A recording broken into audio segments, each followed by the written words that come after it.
நீங்களே சொன்ன மாரி கலை உலகத்திலேருந்து பல பிரதிநிதிகள் வந்து உங்க கட்சியில இணைஞ்சாங்க. பிரம்மாக்கள் அவங்கள்ல அதெல்லாம். யாரோடலாம் உங்களுக்கு நல்ல நெருக்கம் எனக்கு இருந்தது? எல்லார்கிட்டயுமே பழக்கம் உண்டு.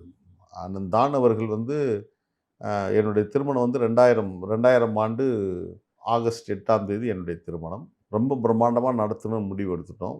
பணம் பத்தலன்ற பட்சத்தில அவருடைய ஃபிலிம் ஃபைனான்சர் கிட்ட தான் எனக்கு கடன் வாங்கி குடுத்தாரு ஓ! பணம். வட்டிக்கு பணம். சில நேரத்தில என்னால வட்டி கட்ட முடியலன்னும்போது, அந்த வட்டிய கூட அண்ணன் தானு தான் கட்டியிருக்கிறார். அருமை. அது நான் நினைவு கூறணும். ம். அதற்கப்புறம் அந்த முதலீடுகள் நம்ம குடுத்துருக்கிறோம்.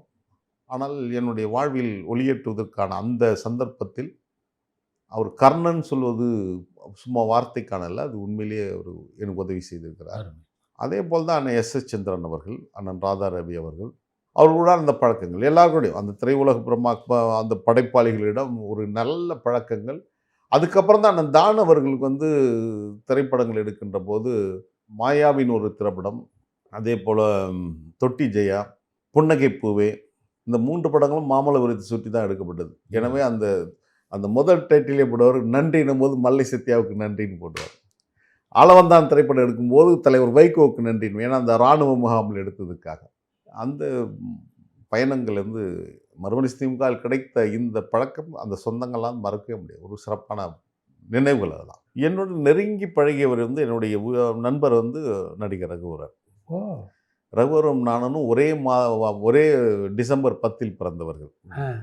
ரகுவரன் வந்து ஜீப் வச்சிருப்பார். ஜிப்ஸி. ஜாவா பைக் வச்சிருப்பார். ஆமா. நான் ஜிப்ஸி ஜீப் வச்சிருப்பேன்.